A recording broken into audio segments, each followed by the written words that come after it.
Hi again, this is Schmitty from Concentrate Fire with another tabletop tactics video. Before we get started, I just want to say thank you to everybody who watched the first video and left comments. Your feedback was really appreciated and encouraged me to do another one, and hopefully we'll continue to improve the quality. I still don't have a name for these videos, so if you can think of one, let me know. And if you haven't seen Rogue One yet, it's amazing. Stop watching this and go see it now. Anyway, so the point of these tactics videos again is, just me thinking that, hey, it's really easy to talk about fleet builds, battle reports, upgrades, all that kind of stuff in text form, but sometimes talking about the actual tactics on the table is harder to do that way. So really looking at how I can use video to talk about some of the tactics that I think will improve your games of Armada. Last week we looked at capping the T, how outmaneuvering your opponent in certain ways can give you some pretty huge advantages.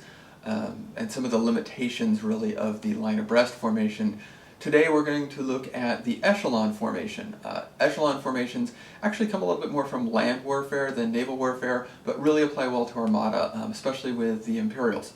So we'll look at how that can be a useful tool to you when you're playing your games for Armada. So let's take a look. Okay, so I started playing Armada back when the core set came out, and one of the first things you learned with the core set was that if either the Corvette or the Neb flew itself into the front arc, especially at short range of that Victory Star Destroyer, it was going to be over pretty quick. So the Rebel player, had to learn, okay, how do I fly around the outsides and get out of the front arc of that Victory? Because it couldn't turn real fast, and then they could harass it from behind and eventually kill it. And that really colored people's experience for a long time, and it's true with the ISD, the VSD, even the Liberty that's now out, even Nebs that the front arc is where the action's at, and so there's a lot of time is spent. How do you fly around the outside of those? And that was one of the weaknesses when I talked about playing line abreast, which is sort of the natural formation a lot of people end up going with because of deployment. Ends up being, okay, how can I quickly get around the flanks of that? To get out of the main firepower there. Okay, so with Imperials, once I started looking at how I could use formations to help my Imperials, I quickly came across using an echelon formation. And an echelon is going to look something like this. It also can be called playing with what refused flank. Okay, and the idea of the echelon formation is, I've got my, let me turn it. I've got my strong front arc for the ISD. Okay, my opponent's natural inclination is going to be to get out of that front arc. So I'm going to deploy a VSD where I can cover that. So anything that gets out of the front arc of the ISD is going to be in the front arc of the VSD. And then anything that tries to get past the front arc of the VSD over here is either going to run into the front arc of this Raider, or this Gladiator, or this blob of TIE bombers, whatever else I happen to have back there. But just not giving your opponent a soft spot to go after on you that isn't going to be in something else. Now, you're probably already screaming, yeah, but what about the other flank of the ISD? Well, really, that's where the deployment zone is your friend. You're going to deploy this something like this. Okay, the ISD will start out at speed 3, move out there, the VSD at speed 2, and then your trailer or last ship here, Gladiator Raider, might be just at speed 1. We have this whole foot over here on the side of that ISD that most players never use. Okay, I rarely see ships get out there during games of Armada, and I think people just don't want to risk flying off the outside of the table edge. I don't know what the case is, but it's a space that is rarely used.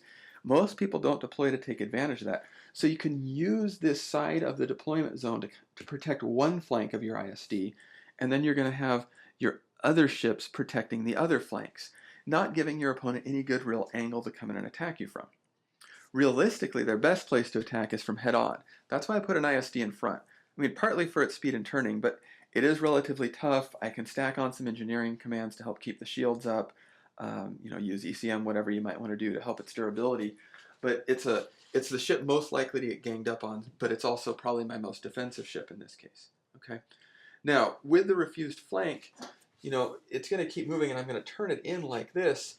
The idea being the ISD is going to turn so nothing can get on the outside of it. Anything that wants to get past its front arc has to come into my other ships. So if my opponent's hanging back towards their deployment, I might turn wider. If they're coming across at me, I'm going to turn shallower.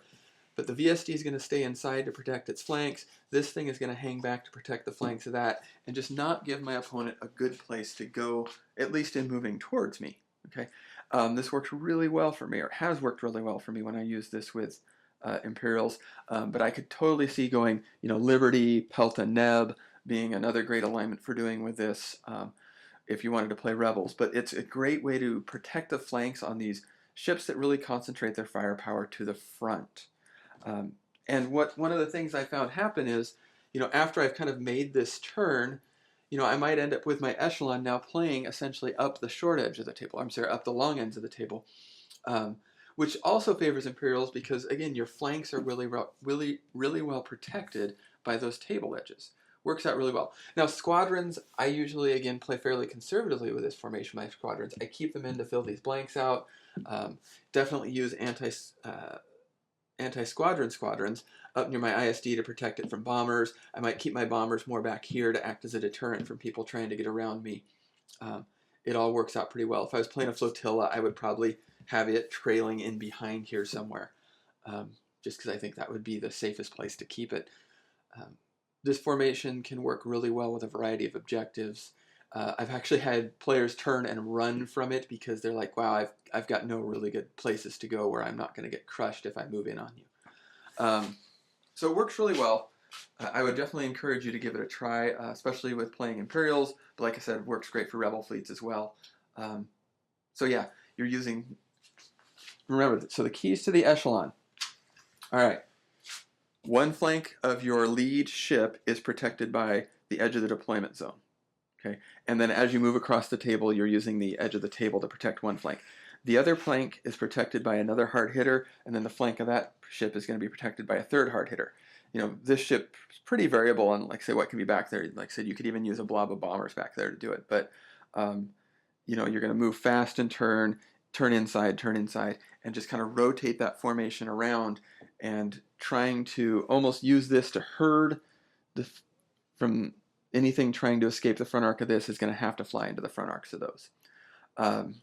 Works really well. Give it a try. Let me know what you think.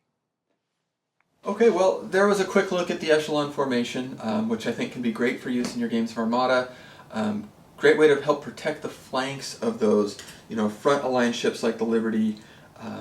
Bring that firepower to bear and keep your opponent really from escaping your best guns. So give it a try. Let me know what you think. Have you tried it out?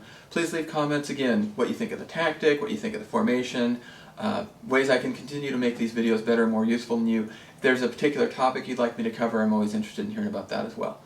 So thanks again for watching, and good luck in your games.